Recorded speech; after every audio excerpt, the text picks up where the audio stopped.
खुदावंद यीशु मसीह के पाक नाम में तमाम देखने और सुनने वालों की सलामती हो। मेरे अजीजों, मैं एक पैगाम के साथ फिर से आपके सामने हाजिर हूँ। रसूलों के माल की किताब से सिलसिला हमारा जारी है। आइए देखिए, 13 आयत तक हमने पहले पढ़ ली है, आज 14वीं आयत से आगे पढ़ेंगे। लिखा है, ये सब के सब चंद औरतों और यीशु की मां मरियम और उसके भाइयों के साथ एक दिल होकर दुआ में मशगूल रहे। और उन्हीं दिनों पतरस भाइयों में जो तखमीनन 120 शख्सों की जमात थी, खड़ा होकर कहने लगा, है भाइयों, उस नविश्ता का पूरा होना जरूर था जो रूह कुदस ने दाऊद की जुबानी उस यहूदा के हक में पहले से कहा था, जो यीशु के पकड़ने वालों का रहनुमा हुआ, क्योंकि वो हम में शुमार किया गया और उसने खिदमत का हिस्सा पाया। उसने बदकारी की कमाई से एक खेत हासिल किया और सर के बल गिरा और उसका पेट फट गया और उसकी सब अंतड़ियां निकल पड़ी। और ये यरूशलेम के सब रहने वालों को मालूम हुआ, यहाँ तक कि उस खेत का नाम उनकी जुबान में हकलदमा पड़ गया, यानी खून का खेत, क्योंकि ज़बूर में लिखा है कि उसका घर उजड़ जाए और उसमें कोई बसने वाला ना रहे और उसका ओहदा दूसरा ले ले। मेरे अजीजों, 13 आयत तक हमने पहले पढ़ा, आज कुछ ज्यादा आयतें पढ़ी हैं। एक ही आयत पर बात हो सकती थी, लेकिन बात को थोड़ा आगे बढ़ाया है। इसमें बहुत सारी बातें आज सीखने वाली हैं, समझने वाली हैं। पहली बात तो इसमें यह लिखा है कि वो ये सब के सब कितने थे, इनके अंदर आप अकाउंट कर सकते हैं। चंद औरतों का इसमें जिक्र लिखा हुआ है कि इसमें जो सबसे पहले थी वो चंद औरतें थी। नंबर 2 पर यीशु की माँ थी और नंबर 3 पर उसके भाई थे। और फिर लिखा है कि ये सब एक दिल होकर दुआ कर रहे थे। भाइयों के बारे में अगर आप जानना चाहें, भाई क्यों कहा गया है सारी जमात को, लूका की इंजील 22वें बाब की 32 आयत में आपके लिए पढ़ता हूँ। यहाँ पर लिखा है, लेकिन मैंने तेरे लिए दुआ की कि तेरा ईमान जाता ना रहे और जब तू रुजू करे तो अपने भाइयों को मजबूत करना। तो ये जो भाइयों का लफ्ज यहाँ पर इस्तेमाल किया गया, ये यीशु मसीह के कहने के मुताबिक था कि जब तू मजबूत होगा तो भाइयों को मजबूत तूने करना। ये पतरस की जिम्मेदारी थी, क्योंकि पिछले पैगाम में मैंने बताया कि पतरस एक लीडर है जो आपको पहले बाब से आगे 12वें बाब तक नजर आएगा। ये लीड करेगा, उसके बाद फिर पौलुस रसूल आगे आएंगे। सो इसके अंदर और भी लिखा हुआ है कि ये सब एक दिल होकर या एक दिल होकर दुआ में मशगूल रहे। एक दिन के लिए दुआ नहीं कर रहे, ये लगातार दुआ कर रहे थे। अगर कोई कामयाब होना चाहता है तो ये कुलिया, ये पैटर्न हमारे पास है कि पूरी जमात, बहनें भी शामिल हो, बेटियां भी शामिल हो, भाई भी शामिल हो, उसमें सारे शामिल होकर एक दिल होकर दुआ करें। अगर कलीसिया कामयाब होना चाहती है, घर कामयाब होना चाहता है, खानदान कामयाब होना चाहता है, सरफराजी पाना चाहता है या फिर रूल कुदस पाना चाहता है, तो पूरे घराने को एक दिल होना पड़ेगा और फिर जाकर रूल कुदस मिलेगा। इसके अब बेशुमार हवाले मेरे पास मौजूद है, इनके लिंक कैसे इसको आगे पीछे करेंगे, लेकिन उस तरफ नहीं जाऊंगा क्योंकि आयतें ज्यादा हैं। आगे लिखा हुआ है, और उन ही दिनों पतरस भाइयों में जो तखमीनन 120 की शख्सों की जमात थी, खड़ा होकर कहने लगा, ए भाइयों, उस नविश्ता का पूरा होना जरूर है जो रूल कुदस ने दाऊद की जुबानी उस यहूदा के हक में पहले से कहा था, जो उसके यीशु के पकड़वाने वालों का रहनुमा था। सो जो उसके हक में लिखा है ज़बूर के अंदर, उसमें आप पढ़ सकते हैं, अमाल की किताब में पढ़ सकते हैं, अमाल 28वें बाब की 25 आयत में पढ़ सकते हैं, यशायाह 6वें बाब की 9वीं आयत में ये सारी बातें इसके साथ लिंक करती है। इसको आप पढ़ सकते हैं वक्त मिले तो। आगे एक और हवाला मैं आपके लिए पढ़ता हूँ, ज़बूर 41 के अंदर से। 41 ज़बूर है, उसकी 9वीं आयत में लिखा है, बल्कि मेरे दिली दोस्त ने जिस पर मुझे भरोसा था और जो मेरी रोटी खाता था मुझ पर लात उठाई है। ये यहूदा जो है, इसके बारे में पहले से पेशन गोई है। दाऊद ने इसके बारे में पहले से बताया हुआ है कि वो ही लात उठाएगा। तो बताना अजीजों ये चाहता हूं कि आज के जमाने में भी वही लात उठाता है जो साथ बैठ के रोटी खाता है। ये जो यहाँ पर है, पहली आयत हमें सिखा रही कि कामयाब होना है तो ऐसे करना पड़ेगा। अब आगे जाके हम ये पढ़ रहे हैं कि ये वही शख्स है जिसके बारे में पहले से बताया गया। तो ये सिर्फ एक बंदे पर फिट नहीं आएगी। आज के जमाने में भी जितने भी धोखा देने वाले लोग हैं, वो आपकी करीबी सफों में ही मौजूद होते हैं, आपके दिल के करीब होते हैं।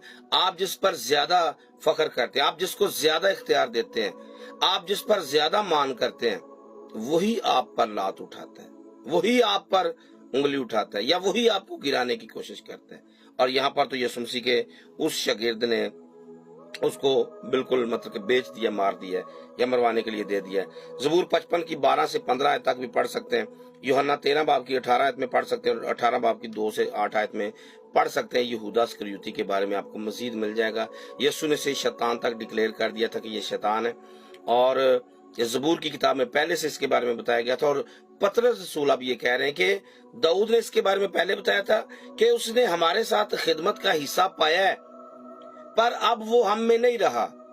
تو یہ والی بات، یہ والا پوائنٹ آج ان تمام ساتھیوں کے لیے ہے کہ جن کو خدمت تو خدا نے دی ہے، خدمت دی ہے، حصہ بنے ہیں، پر کیا کیا ہے؟ کلام کو بیچ رہے ہیں۔ کلام یسوع ہے، یسوع کلام ہے، وہاں یسوع کو بیچا گیا، آج کلام کو بیچا جا رہا ہے۔ وہاں اس کے ساتھ ایک کھیت منسوب کر دیا گیا، آج بھی لوگ کلام بیچ کر کئی کھیت خرید رہے ہیں، کئی اپنے محل خرید رہے ہیں، کئی جگہ بنا رہے ہیں اپنے لیے۔ میں بتانا چاہتا ہوں کہ جو انجام اس یہودا کا ہوا ہے، وہی انجام آپ لوگوں کا یا میرا، اگر میں اس میں شامل ہوں تو میرا ہوگا۔ اور خاص بتانا چاہتا ہوں، اس نے پیسے کی خاطر اس نے مسیح کو بیچا ہے۔ آج لوگ پیسے کی خاطر پرستش بیچ رہے ہیں، آج لوگ پیسے کی خاطر کلام بیچ رہے ہیں، آج لوگ پیسے کی خاطر دعائیں بیچ رہے ہیں۔ آج مطلب جو کچھ بھی چل رہا ہے یہ پیسے کے پیچھے، اکثریت، سارے نہیں، اکثریت 90% لوگ پیسہ حاصل کرنا چاہتے ہیں۔ پیسہ بتانا چاہتا ہوں، یہی پیسہ بلام کو بھی چاہیے تھا۔ بلام بھی اسی پیسے کے چکر میں پڑا ہے۔ یہودا اسکریوتی جو پڑا ہی پڑا، اس کے پیچھے بلام بھی پڑا۔ گنتی 22 باب کی 7 سے 17 آیت کو پڑھ سکتے ہیں۔ اکن بن کرمی یشوع کی کتاب کے اندر 7 باب کی 21 آیت سے 26 آیت تک پڑھ سکتے ہیں۔ اکن بن کرمی نے مقدس کی ہوئی چیزوں میں سے چرا لیا ہے۔ آج کتنے چور اور ڈاکو ہیں، تو مجھے ٹھگتے ہو کیسے؟ پیسے میں، دائیکی میں ٹھگتے ہو، چندے میں ٹھگتے ہو، نہیں دیتے ہو۔ اکن بن کرمی کی طرح مخصوص کی ہوئی چیزوں کو حاصل کرتے ہیں، یا مخصوص کی ہوئی چیزوں میں سے چوری کرتے ہیں۔ اکن بن کرمی نے کیا مخصوص کی ہوئی چیزوں میں سے چوری کیا۔ اس کے آگے جہازی کو دیکھ سکتے ہیں، دوسرا سلاطین 5 باب کی 20 آیت میں، اور ایوب 20 باب کی 12 سے 15 آیت میں دیکھ سکتے ہیں۔ پیسے کی خاطر جتنے لوگوں نے کام کیے، سب چور بنے، ڈاکو بنے، سنسار کیے گئے، مر گئے، پھانسی لے لی۔ اور یہی یسوع نے کہا تھا، دنیا کی دوستی جو ہے وہ خدا کے ساتھ دشمنی ہے۔ اور فائنل میں یہاں سے یہ کرنا چاہتا ہوں کہ اس کا گھر اجڑ جائے۔ زبور 119 کے اندر 9 سے 20 آیت تک پڑھیں گے، زبور 69 اس کی 25 آیت کو پڑھیں گے، زکریا 5 باب کی 3 سے 4 آیت کو پڑھیں گے، اور چور کے بارے میں اگر یوحنا 12 باب کی 6 آیت میں پڑھیں گے تو وہ پیسے چرا لیتا تھا، چندے میں سے پیسے چرا لیتا تھا۔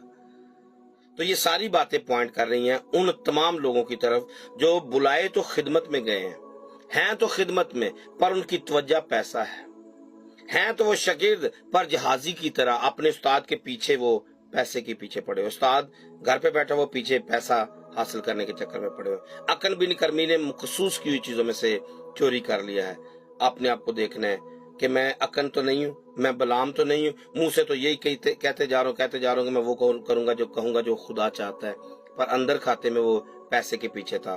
یہودا اسکریوتی بھی بیٹھا یسوع کے ساتھ کھانا کھا رہا تھا، 3.5 سال تک یسوع کے ساتھ وہ رہا، پر آخر کار کیا کیا؟